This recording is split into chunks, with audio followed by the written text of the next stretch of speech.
Hey guys, back with you for another 7-minute AMRAP.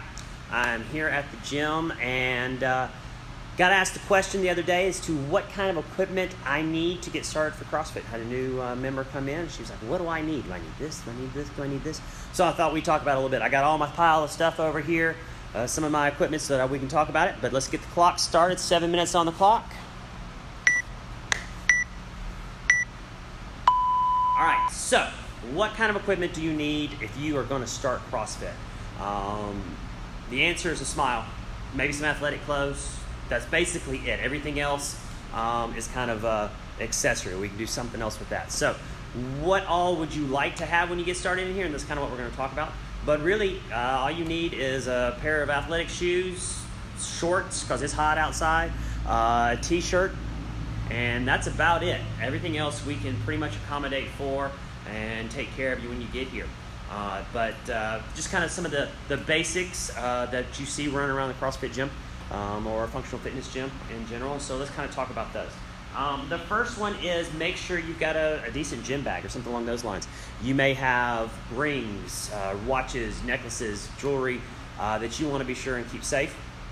I have kind of a running joke that if you leave stuff here at the gym, I kind of treat it like a Dirty Santa game. If I get it 3 times, it's mine.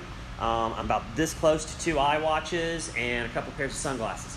But that's just kind of a running joke here at CrossFit Chelsea. But seriously, you do want to have a place to kind of put that stuff. Rings, especially if you're wedding bands, engagement rings, that sort of thing.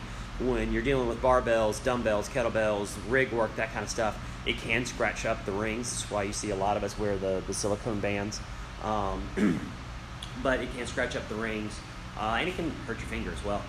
So you want to have a place to keep your jewelry. So a gym bag, nothing else, gym bag. Shoes are probably one of the first things that I recommend people get.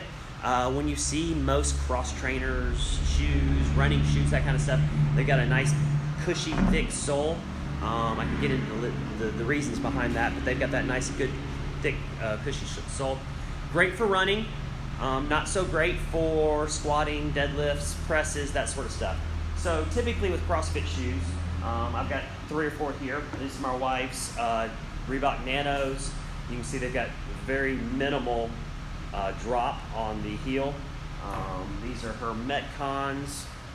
And once again, you can see very minimal drop on the heel. And these are my Speed TRs, which I think might be one of my favorites.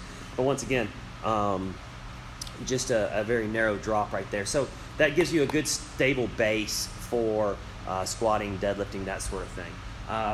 Weightlifting shoes have a very hard base, very stable, great for Olympic lifts, not so great for jumping or of any sort. These are a very specific cost, a very specific item. So it's not necessarily something I'm going to recommend a fairly new member, new athlete get into. It's just one of those things. If you really like the Olympic lifts, like the barbell bash or something like that, then yeah, they're useful. They definitely have their place, but not a requirement or a necessity by any stretch of the imagination. The next thing I probably would say is probably some tape. I like to tape my thumbs when I'm doing Olympic lifts. Some people like to tape their wrists.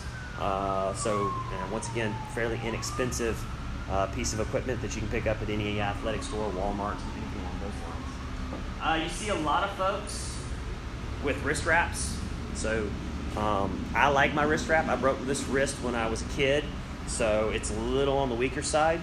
So you just kind of put that on there, and then I can tighten it, I can loosen it up, and it gives me a little extra support in that wrist. By no means, once again, I try not to use this any more than I have to. Sometimes it gets irritated, inflamed, and it'll bother me. So, but for the most part, I try not to use these because I'd rather strengthen the wrist than give it some support that it doesn't necessarily need. So, another thing you see a lot of folks use is knee sleeves. These are pretty old. I just washed them so they don't even stink right now. I like these when we're squatting, mainly because it just kind of gives my old crickety knees a little extra support.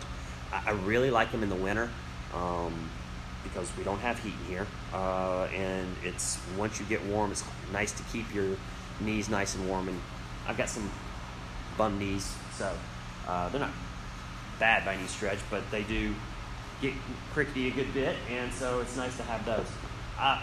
Almost forgot about this. Probably one of the things that people buy, once again, because it is relatively inexpensive, is a jump rope. You can tailor your jump rope to the exact size that you like, which is always nice. Not having to worry about finding the right rope over in the tangled up pile of ropes. And if anybody can figure out how to keep jump ropes from getting tangled, I'm all ears. But that way you know exactly which one is your rope and keep it in your gym bag. And you don't have to worry about somebody grabbing your favorite rope from the pile of ropes over there. So you get your own. And that, you can spend $100 on a jump rope, I'm sure. I'm a big fan of jump ropes. And I'm pretty sure this R3 rope, like this one, is probably about $30 at most, shipping included. So it's a nice little benefit. I get to have it whenever I need it. And it's mine. It's size to me. So, weight belts. Weight belts are great. This is a 2-pood Velcro one. I've got my leather one. I just didn't bring it out. Once again, this is kind of like the wrist wraps. I like a weight belt if I'm going to be doing something heavy or if I'm going to be doing something near my limiting factor. But I don't want to be wearing this for everything and all the time. This is a assistive piece, but I want my core to actually be the strongest piece and not need this assistance all the time. So I'm not going to use a belt until I'm hitting my upper range of my lifts.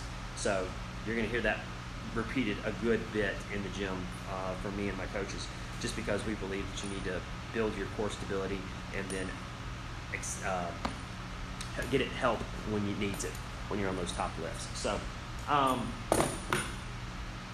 that's pretty much it. Hand care is something that I will talk about in another video, but that's definitely some more equipment you need.